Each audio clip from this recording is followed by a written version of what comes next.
Hello दोस्तों, राधे राधे।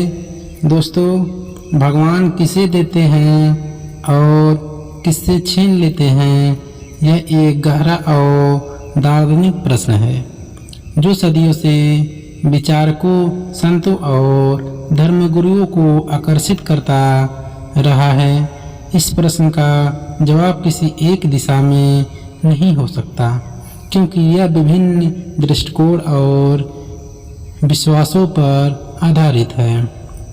दोस्तों, प्रारंभिक दृष्टिकोण हमारे प्राचीन शास्त्रों जैसे वेद, पुराण और उपनिषद में यह वर्णन मिलता है कि भगवान न केवल संसार को मिलता है, बल्कि इस संसार की समस्त घटनाओं के संचालन भी है।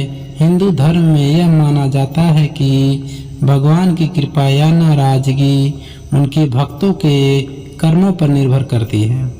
भगवान किसी व्यक्ति को उनके कर्मों के अनुसार देते या छीनते हैं। कर्म का सिद्धांत भगवान का मुख्य नियम कर्म पर आधारित होता है। कर्म का मतलब होता है व्यक्ति के भूतकाल के कार्य और उनके कर्म वर्तमान कार्य। हिंदू धर्म के अनुसार हर व्यक्ति के पास स्वतंत्रता होती है अपने कर्मों का चयन करने की। अगर कोई व्यक्ति अच्छे कर्म करता है तो भगवान उसे उनका फल जरूर देते हैं, और यदि कोई बुरे कर्म करता है तो उसे भी उसी के अनुसार फल भोगना पड़ता है। यही कारण है कि कहा जाता है कि जैसे कर्म करोगे वैसा फल पाओगे। भगवत गीता में भगवान का संदेश। भगवान गीता में भगवान कृष्ण ने अर्जुन को कर्म, धर्म और आत्मा की प्रकृति के बारे में विस्तार से समझाया। भगवान कृष्ण ने स्पष्ट किया कि भगवान किसी के साथ पक्षपात नहीं करते, वे सभी के प्रति सम्मान भाव रखते हैं, लेकिन जो उन्हें श्रद्धा और भक्ति से याद करते हैं वे उनकी कृपा प्राप्त करते हैं।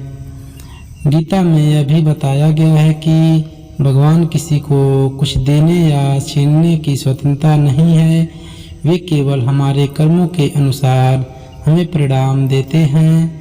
भक्ति और श्रद्धा का प्रभाव। जो व्यक्ति भगवान के प्रति पूर्ण श्रद्धा और भक्ति रखता है उसे भगवान का आशीर्वाद मिलता है। संतों के अनुसार भगवान को प्रेम से भजने और सच्ची श्रद्धा रखने वाले को वे कभी निराश नहीं करते। कई बार ऐसा देखा गया है कि कठिनाइयों के बावजूद भी जो व्यक्ति भगवान में आस्था बनाए रखते हैं उनकी समस्याओं का समाधान हो जाता है। लोभ और स्वार्थ प्रभाव। कई बार ऐसा भी देखा गया है कि व्यक्ति भगवान से केवल अपने स्वार्थ की पूर्ति की ही प्रार्थना करता है। अगर कोई व्यक्ति केवल अपनी स्वार्थ पूर्ति के लिए भगवान की शरण में जाता है तो उसे शायद भगवान की कृपा प्राप्त न हो।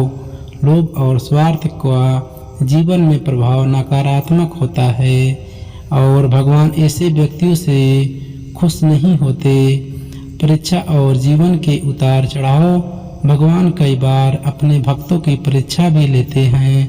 वे व्यक्ति की कठिनाइयों में डालकर उनकी सहनशीलता, धैर्य और ईश्वर की उसकी आस्था का परीक्षण करते हैं। जैसे जैसे व्यक्ति इन परीक्षाओं को संघर्ष स्वीकार करता है भगवान का आशीर्वाद उसे अधिक मिलता है।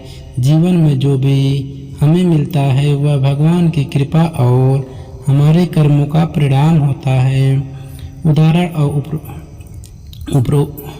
परोपकार का महत्व। भगवान उदार और परोपकारी व्यक्तियों को विशेष कृपा प्रदान करते हैं। जब हम दूसरों की मदद करते हैं और ईश्वर के लिए जीवों के प्रति दयाभाव रखते हैं तो भगवान हमें भी उनकी अनुकंपा देते हैं। परोपकार, दान और दया के कार्यों से व्यक्ति का जीवन सफल और समृद्ध हो जाता है। संतोष और अहंकार का प्रभाव भगवान उस व्यक्ति से छीन लेते हैं जो अहंकार में लिप्त हो जाता है। कई बार हमें लगता है कि जो कुछ भी हमारे पास है वह हमारे अपने प्रयासों का परिणाम है और हम ईश्वर को भूल जाते हैं। अहंकार के कारण भगवान हमें वह सुख और समृद्धि छीन लेते हैं। इससे विपरीत जो भी व्यक्ति संतोषी होते हैं भगवान उन्हें सदा सुखी रखते हैं। दोस्तों, भगवान किसे देते हैं और किससे छीन लेते हैं इसका सीधा उत्तर नहीं हो सकता, क्योंकि यह सब व्यक्ति के कर्मों, आस्था, भक्ति और उसके जीवन में भगवान के प्रति भावनाओं पर निर्भर करता है। भगवान निष्पक्ष हैं और उनके लिए सभी समान हैं। दोस्तों, ये कहानी आपको कैसी लगी? अगर कहानी अच्छी लगी तो हमारे चैनल को लाइक करें, सब्सक्राइब करें और बेल घंटी दबाना ना भूलें। दोस्तों, फिर मिलते हैं अगले कोई कहानी लेकर। दोस्तों, में अपने ज़्यादा से ज़्यादा ज़रूर शेयर करें। धन्यवाद दोस्तों। राधे राधे।